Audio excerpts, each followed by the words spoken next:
Genghis Khan, जिसके आगे Hitler जैसा शासक भी पानी भरता नजर आएगा। उसका नाम इतिहास के सबसे क्रूर शासकों में सबसे ऊपर लिया जाता है। हिटलर के मुकाबले 10 गुना ज्यादा लोगों का कत्ल चंगेज खान ने करा दिया था। उसने अपने जीवन में इतना कत्ल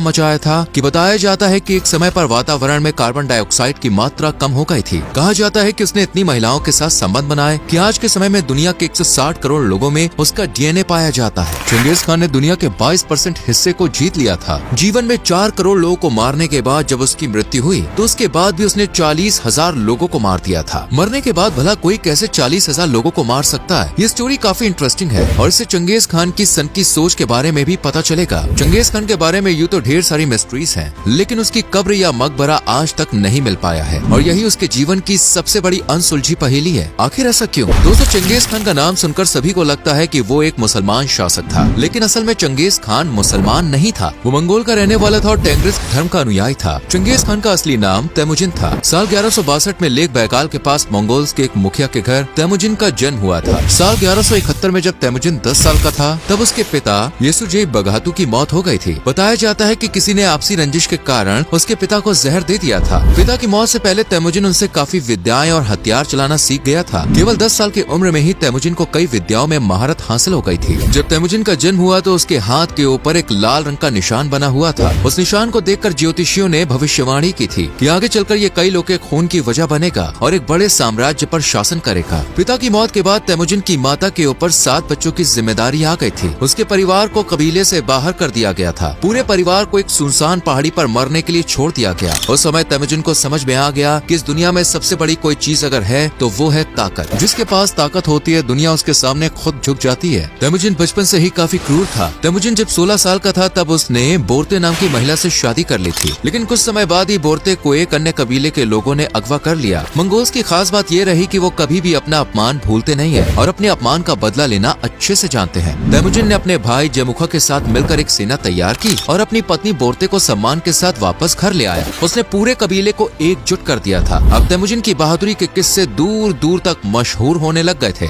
इसके बाद तैमुजिन को एक नया नाम मिला, चंगेज खान, जिसका मतलब होता है यूनिवर्सल लीडर। यहाँ खान का मतलब किसी धर्म से नहीं है, बल्कि कबीले के सरदार होने के कारण तैमुजिन को खान की उपाधि दी गई थी। तैमुजिन की एक और खास बात ये थी कि कभी भी वो धन दौलत या पैसे के लालच में नहीं आया और न ही इन चीजों ने उन्हें कभी अपनी ओर आकर्षित किया। वो कभी भी किसी के ऊपर बेमतलब हमला नहीं करता था। चंगेज खान के जन्म से पहले चीन ने हमेशा मंगोल्स को अपना गुलाम बनाकर रखा और उन पर तरह तरह के अत्याचार किए थे। चंगेज खान मंगोल्स के अपमान का बदला लेना चाहता था और उसने चीन पर आक्रमण करने का फैसला किया। एक बड़ी सेना लेकर चंगेज खान ने चीन के शिया डायनेस्टी पर हमला कर दिया। शिया डायनेस्टी को खत्म करने के लिए उसने सारे रास्ते ब्लॉक कर दिए थे, जिससे कि राशन या खाने पीने की सामग्री शहर तक ना पहुंच पाए। 2-3 साल में ही शिया डायनेस्टी में भुखमरी फैलने लगी। हजारों लोगों की मौत हो गई। उसके बाद डायनेस्टी के किंग ने चंगेज खान के आगे सरेंडर कर दिया। इसके बाद चंगेज खान ने चीन की जिन डायनेस्टी पर आक्रमण किया। इन दोनों साम्राज्य के लोगों ने ही मंगोल्स पर सबसे ज्यादा अत्याचार किए थे। चंगेज खान की क्रूरता और उसकी सेना से बचने के लिए चीन ने ग्रेट वॉल ऑफ चाइना का निर्माण कराना शुरू किया, लेकिन चंगेज खान की विशाल सेना के सामने ग्रेट वॉल ऑफ चाइना का आकार भी छोटा नजर आने लगा और चंगेज की सेना आसानी से दीवार पार कर चीन में दाखिल हो गई। जिस समय चंगेज खान चीन पर आक्रमण कर रहा था, उसी समय एक अन्य पड़ोसी साम्राज्य कारा खिताई एम्पायर ने मंगोल के कुछ शहरों पर हमला कर दिया। वो इस बात से अनजान था कि अब मंगोल कमजोर नहीं रहे और वो दुनिया की किसी भी सेना को परास्त करने के लिए काफी है। चंगेज खान की मंगोल सेना ने आसानी से कारा खिताई एम्पायर को भी अपने कब्जे में ले लिया। अब चंगेज खान लगातार मंगोल एम्पायर का विस्तार कर रहा था। उसने ख्वारिज़मियान एम्पायर के साथ ट्रेड रूट को खोलने के लिए अपने 3 दूतों को भेजा, लेकिन ख्वारिज़मियान का राजा उलालुद्दीन मोहम्मद किसी के आगे झुकने वाला नहीं था। उसने मंगोल के 3 दूतों में से एक का सर काट दिया और अन्य 2 मंगोलियों को भी बेइज्जत करके वापस भेज दिया। ये पूरी घटना जब चंगेज खान तक पहुंची तो उसने ख्वारिज़मियान से बदला लेने का फैसला किया। अलाउद्दीन नहीं जानता था कि चंगेज खान उसके राज्य में कितनी तबाही लाने वाला है और जिसकी उम्मीद थी फिर वही हुआ। चंगेज खान ने अलाउद्दीन के पूरे राज्य में कत्लेआम मचा दिया और अलाउद्दीन को भी सेना ने मार दिया। साल 1221 में चंगेज खान की सेना सिंधु नदी के किनारे खड़ी थी, जिसके दूसरे छोर पर हिंदुस्तान था। हिंदुस्तान उस समय दुनिया का सबसे अमीर देश हुआ करता था। चंगेज खान अब तक दुनिया के 22% हिस्से पर कब्जा कर चुका था। कई शहर उसने तबाह कर दिए थे। ईरान में उस समय 25 लाख की आबादी थी, लेकिन चंगेज खान जब ईरान से बाहर निकला तो पूरे देश की आबादी महज 2.5 हलाक रह गई थी। चीन में एक बार तो 1 घंटे के अंदर उसने 17 लोगों को मौत के घाट उतार दिया। चंगेज खान से पहले किसी भी साम्राज्य ने इतने बड़े एरिया में अपने एम्पायर का विस्तार नहीं किया था। चंगेज खान अपनी सेना में मेरिट के बेसिस पर पोस्ट तय करता था, यानी अपने प्रिय लोगों को नहीं बल्कि योग्य लोगों को सेनापति और अन्य पद दिया करता था। उसकी सेना में सभी धर्मों का सम्मान होता था, इसलिए सभी धर्मों के लोग उसकी सेना में शामिल थे। उसकी सेना इतनी ट्रेन थी कि वो हाथों से नहीं बल्कि अपने पैरों से घोड़े को कंट्रोल करते थे, जिससे तीर चलाते समय या तलवार से लड़ते समय उनके हाथ पूरी तरह से फ्री रहे। चंगेज खान अपने सैनिकों को बोलता था कि दुश्मन को मारने के बाद उसका सर भाले में लगा कर लाओ, जिसके भाले में सबसे ज्यादा सर होते थे उसे वो इनाम भी देता था। ऐसे क्रूर शासक ने भारत की दहलीज पर पहुंचकर भी भारत पर हमला नहीं किया। कहा जाता है कि चंगेज खान बौद्ध धर्म से बहुत प्रभावित था। चूँकि बौद्ध धर्म की उत्पत्ति भारत से ही हुई थी, इस वजह से भी चंगेज खान ने भारत पर आक्रमण नहीं किया। कुछ अन्य इतिहासकारों की माने तो चंगेज खान ने भारत पर आक्रमण करने का फैसला टाला नहीं था, सिर्फ उसे पोस्टपोन किया था। उसे जब पता चला कि शिया डायनेस्टी वापस मंगोल एम्पायर पर आक्रमण करने की प्लानिंग कर रही है तो वो वापस लौट गया। ये बात साल 1225 की है। उसके साथ करीब 1,80,000 सैनिकों की विशाल सेना थी। उसने सोचा था कि इस शिया डायनेस्टी को हराने के बाद वो दोबारा भारत आएगा, लेकिन शिया डायनेस्टी के साथ उसका ये युद्ध आखिरी युद्ध साबित हुआ। चंगेज खान की मौत कैसे हुई इसके बारे में कई दावे किए जाते हैं। ज्यादातर हिस्टोरियंस का मानना है कि युद्ध के दौरान घोड़े से गिरकर चंगेज खान की मौत हो गई थी, तो वहीं कुछ लोग चंगेज खान की मौत की वजह प्लेग बीमारी को मानते हैं। लेकिन इनमें से सच क्या है ये बात अभी तक पूरी तरह से साफ नहीं हो पाई है। चंगेज खान की मौत साल 1227 में हुई थी। इसमें सभी हिस्टोरियंस का एक मत है। यहाँ दिलचस्प बात यह है कि मरने के बाद भी चंगेज खान की वजह से 40,000 लोगों की मौत हुई थी। असल में चंगेज खान ने अपने अंतिम संस्कार की बहुत बारीकी से प्लानिंग की थी। एक पूरा रोड मैप वो तैयार करके गया था। उसकी मौत के बाद उसकी पत्नी यासुई ने उसके पूरे शरीर को सफेद कपड़े पहनाए, बेल्ट, जूते, टोपी भी पहनाए जो चंगेज खान पहनता था। शरीर को सोने की तारों से लपेटा गया। चंगेज खान के पास उस समय इतना पैसा था जिसे इन्फ्लेशन के हिसाब से कैलकुलेट किया जाए तो वो आज 120 ट्रिलियन डॉलर्स के बराबर होता। चंगेज खान के अंतिम संस्कार में करीब 2000 सैनिक शामिल हुए थे। चंगेज खान ने कहा था कि उसके मरने के बाद उसकी कोई भी निशानी धरती पर नहीं रहनी चाहिए। उसकी कब्र को सैनिकों ने दबाया और कई घंटे तक उसके ऊपर घोड़े दौड़ाए, जिससे कि कब्र वाली जगह पर कोई निशान न रहे। इसके बाद पास से बहती एक नदी का बहाव कब्र की साइड मोड़ दिया, जिससे पानी के नीचे कोई कब्र ढूंढने की कोशिश भी न करे। वो 2000 लोग जब वापस जाने लगे तो रास्ते में उनका सामना 10,000 सैनिकों की फौज से हुआ। दोनों में युद्ध हुआ और सभी 2000 लोग मारे गए, जिन्हें पता था कि चंगेज खान की कब्र कहाँ पर है। बाकी 10,000 लोगों को अब ये पता था कि किस शहर में चंगेज खान की कब्र है। उन 10,000 लोग का सामना 20,000 सैनिकों की टुकड़ी से हुआ और सभी 10,000 सैनिकों को मार दिया गया। वो 20,000 सैनिक जब वापस लौटे तो एक एक करके उन्हें भी मार दिया गया। ये सभी सैनिक पहले से ही जानते थे कि वो जिंदा नहीं बचेंगे, लेकिन चंगेज खान की अंतिम इच्छा पूरी करने के लिए उन्होंने ये पूरी प्लानिंग की। बहुत से लोग का ऐसा मानना है कि चंगेज खान की कब्र को ढूंढने वाले शख्स की मौत हो जाएगी, इसलिए चंगेज खान की कब्र कहाँ मौजूद है इसके बारे में कोई नहीं जानता। चंगेज खान को डर था कि कहीं उसके मरने के बाद उसकी कब्र से लाश को बाहर निकालकर उसे अपमानित न किया जाए। चंगेज खान अपनी कोई तस्वीर या मूर्ति भी नहीं बनवाता था। हालांकि उसके मरने के बाद लोगों ने उसकी तस्वीर बनाई और आज मंगोल में कई जगह उसकी मूर्ति लगी हुई है। दुनिया में सबसे बड़ी घोड़े की मूर्ति मंगोलिया में ही लगी हुई है, जिस पर चंगेज खान बैठा हुआ है। ये मूर्ति 131 फीट ऊंची है, जो सैलानियों के बीच भी प्रमुख आकर्षण का केंद्र है। कई एक्सपर्ट्स और रिसर्चर्स ने चंगेज खान की कब्र का पता लगाने की कोशिश की, लेकिन कुछ भी पता नहीं चल पाया। कुछ लोगों का तो ये भी कहना है कि चंगेज खान की डेड बॉडी को एक पहाड़ी के ऊपर फेंक दिया गया था, जिसे चीलों और गिद्धों ने खा लिया और बाकी बॉडी नेचर में डिकम्पोज हो गई। मंगोल एम्पायर में इस तरह के अंतिम संस्कार को स्काई बरियल कहा जाता है। पारसी समुदाय में भी कुछ इसी तरह से व्यक्ति का अंतिम संस्कार होता। चंगेज खान ने 40 मिलियन यानी 4 करोड़ लोगों को मरवा दिया था। कहा जाता है कि अगर चंगेज खान हिटलर के टाइम पर होता और उसके पास आधुनिक बम, हथियार, गोला बारूद और बंदूकें होती तो शायद वो पूरी दुनिया को तबाह कर देता, क्योंकि सिर्फ तलवार, तीर और भालों से ही उसने मौत का ऐसा कोहराम मचाया था जिसे आज तक दुनिया भूल नहीं पाई है। चंगेज खान की मौत के 10 साल बाद तक कोई भी उसके खिलाफ बोल नहीं पाता था। लोगों को डर था कि कहीं चंगेज खान वापस से जिंदा ना हो जाए। आज भी मंगोलिया के लोग चंगेज खान को महान मानते हैं और उसे फादर ऑफ मंगोलिया भी कहा जाता है। तो दोस्तों, ये थी चंगेज खान की मौत के मंजर की एक दास्तां, जिसने एक समय पर दुनिया की 10% आबादी को खत्म कर दिया था। आपको क्या लगता है कि चंगेज खान की कब्र मिल पाएगी या नहीं? अपने विचार कमेंट सेक्शन में जरूर लिखें। वीडियो अच्छी लगी हो तो लाइक और शेयर करें।